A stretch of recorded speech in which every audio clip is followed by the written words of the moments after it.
Chapter 675, Evil. In a few swift strides, Rhea positioned herself behind the slaves, raised her right foot, and delivered a powerful kick. With a resounding bang, the slave pressing down on the mixed-blood lady's maid was sent flying, landing unceremoniously in the bushes at the garden's edge. The other three abruptly turned to face Rhea. Before they could get a clear look at their assailant, Rhea followed up with a fluid roundhouse kick, knocking another one to the ground. The remaining two, torn between greed, desire, and fear, took one look at Rhea and turned tail, fleeing to another part of the manor. Rhea retracted her left foot and fixed a cold stare upon the two servants struggling to their feet. She raised her hunting bow, knocking an arrow with a smooth, practiced motion. The two servants licked their lips in unison. Unwilling but fearful, they swiftly clambered over the bushes and vanished into the garden. Only then did Rhea lower her gaze to the mixed-blood lady's maid, whose face was still streaked with tears and confusion. "Are you all right?" The mixed-blood lady's maid shook her head repeatedly.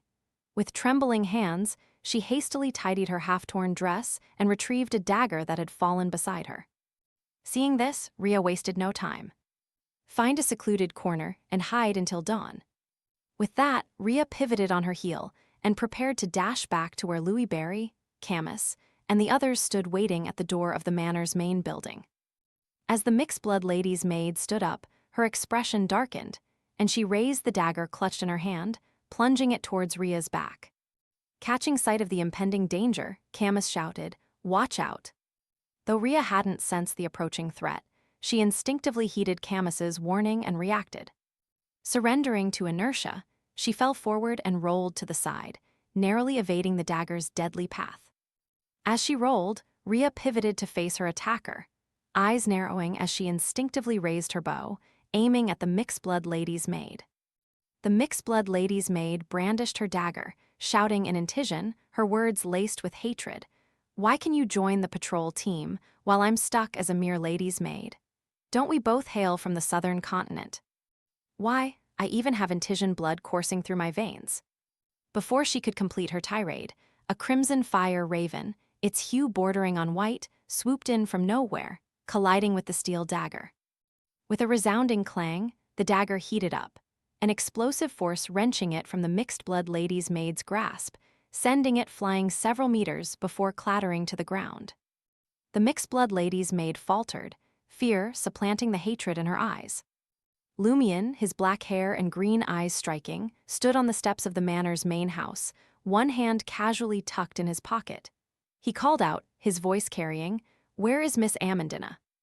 A pang of embarrassment struck Camus. In his haste to rescue Miss Amandina, he had acted with a distinct lack of professionalism. He had been a guest at Palm Manor, but he had never been invited to visit Amandina's room upstairs. Consequently, he found himself unsure of which floor and room to search for her later.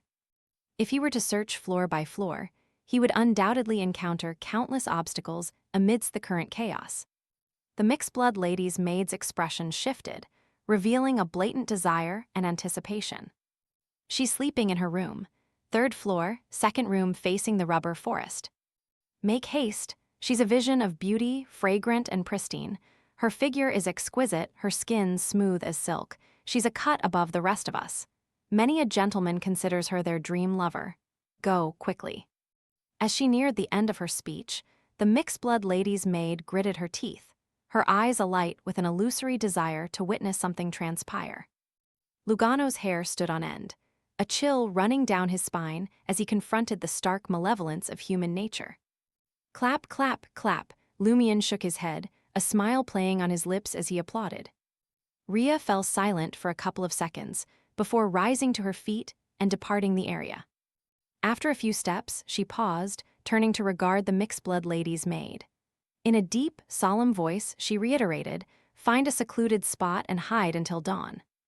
With those parting words, Rhea turned away from the mixed-blood lady's maid and sprinted back to the steps at the main house's entrance. Lumion averted his gaze and led the way through the open brown door. As he, Camus, and the others entered, they were greeted by a startling sight in the living room. A middle-aged woman in a disheveled nightgown, her half-exposed body glistening with sweat and her black hair in disarray, sat astride a sturdy native slave. Her movements were intense, and she appeared utterly immersed, alternating between shouting and cursing. The native slave, clearly enjoying the experience, eagerly cooperated. Near the staircase, a group of 5 or 6 servants and slaves, armed with an assortment of shotguns, rifles, and other weapons, intermittently fired bullets up the stairs. Occasional counterattacks emanated from the area leading to the second floor. Camus stood frozen, his gaze fixed on the middle-aged woman's flushed face. "You know her?" Lumion asked, a smile playing on his lips. It was Rhea who replied. "She's Sir Petty's wife, Miss Amandina's mother, Madame Simona." "I never imagined she would be like this," Camus said, his voice low and somber. Lumion smiled and applauded once more. "Can't she indulge in her dreams? For the Dream Festival, this is something we should encourage. No one is being forced. How delightfully harmless." Camus found himself momentarily at a loss for words. Lumion then said to Rhea, "During the Dream Festival, there's a high likelihood that the person you save will also be a bad person and may even attack you." Rhea fell silent for a few seconds before responding in a low voice. "Even if something like that happens again, I'll still save her." Lumion dropped the subject and shifted his attention to Camus. "Are you prepared to see the other side of Miss Amandina? Perhaps she will."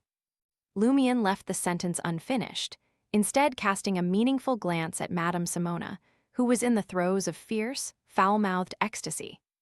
Camus exhaled slowly, his voice resolute. "I'm here to save her.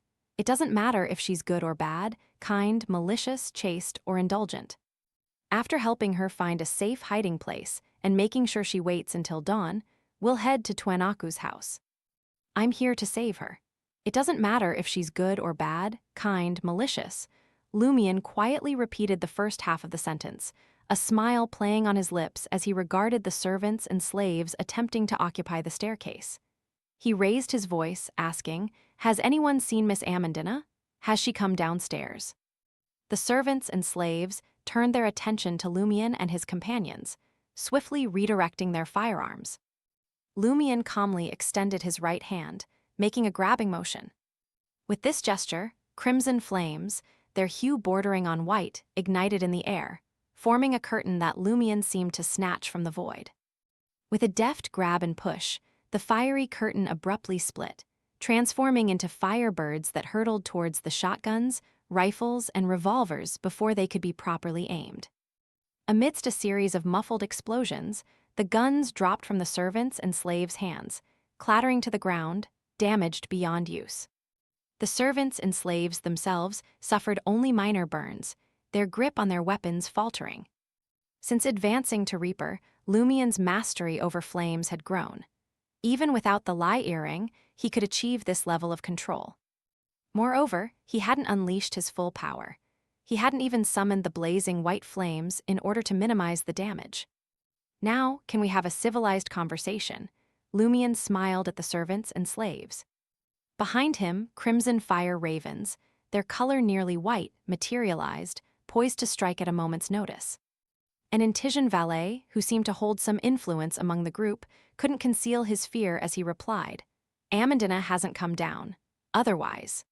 He couldn't help but lick his lips. "And who are you shooting at?" Lumion inquired. "It's Petty, that bastard who deserves to rot in hell, and his butler, the one who's always wielding that damn whip." A dark-skinned slave picked up the fallen firearm, only to discover that it was broken, just like everyone else's. They had planned to retrieve more guns from another room on the first floor, but for now, they didn't dare make a move. "Is that so?" Lumion nodded, a look of enlightenment crossing his features. "Carry on, then." He turned around, leading the 10 to 20 fire ravens that had gradually dispersed, and said to Camus and the others, "Let's scale the side of the building to reach the third floor." Teleportation wasn't an optimal option at this distance, not after having used it 4 times already. Of course, since advancing to Reaper, Lumion could now perform 11 to 12 spirit world traversals without relying on the spirituality accumulated through his ascetic abilities. It was a marked improvement from his previous limitations. Camus and the others raised no objections. Lugano, however, trembled as he asked, how am I supposed to climb? He swung the stump, that was all that remained of his right arm. Lumion glanced at him and said matter-of-factly, Camus will assist you. Me? Camus was momentarily taken aback before assessing his own skills and concluding that it was indeed feasible. Before long, the four of them had ascended to the third floor, making use of the statues, decorations, metal pipes, and side balcony adorning the outer wall. As soon as Camus pushed open the door leading to the corridor, he caught sight of a figure. It was Amandina's personal maid, an Intisian lady's maid clad in a white cloth nightgown. At that moment, the young lady's maid stood bathed in the dim moonlight, a bloody dagger clutched in her hand, her expression inscrutable. Drip, drip. The bright red blood from the dagger fell onto the corridor carpet, each drop a vivid splash of color. Camus's heart clenched. What have you done? The lady's maid's face broke into a satisfied, carefree smile. I killed it. I've been annoyed by it for far too long. It, in Intisian, she and it were two entirely different words. Amidst his surprise, Camus followed the trail of dripping blood, his gaze falling upon Amandina's beloved pet dog, lying motionless at the door of the adjacent room. Phew, Camus breathed a sigh of relief before asking in a deep, serious voice, Where's Miss Amandina? The lady's maid's expression turned resentful. I'm looking for her too. She left an hour ago. An hour ago, before the Dream Festival began, Camus pressed further. Where did she go? The lady's maid, still holding the blood-stained dagger, replied with a contorted expression. She went on a date with my Robert. Camus fell silent. Lumion shook his head. Under the watchful eyes of the lady's maid, who yearned to kill but felt outnumbered, he swiftly searched the entire third floor with Rhea and the others, but found no trace of Amandina. Let's go, Lumion turned to Camus, his voice firm. Camus had no choice but to concede defeat. The four of them immediately teleported outside Hisoka's house. Just as Lumion was about to proceed, he sensed something and looked up at the third floor. A face appeared through the glass window of a room on the third floor. The face was graced with a high nose bridge, piercing blue eyes, and thick black hair tied into a simple knot atop her head. Her brows exuded a youthful, vibrant aura. Amandina. It was said that Amandina had gone on a date with her fiancé, Robert.